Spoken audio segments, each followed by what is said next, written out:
Well, good day to you. Mama's always got a plan. I found her recipe that she was going through.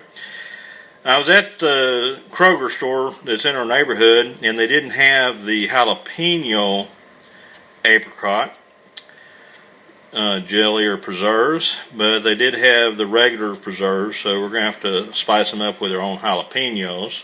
I got to run back up the store and get some because I'm out of apricot preserves. I only get apricot preserves to do that. But anyway, Mama's always got a plan.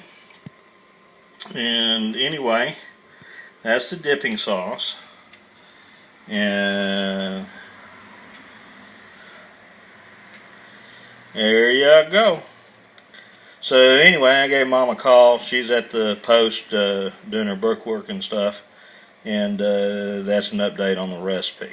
So I knew Mama had a plan, just didn't know the whole thing. So I don't know if y'all are having a great day, but we are. Hope you are too. We love you.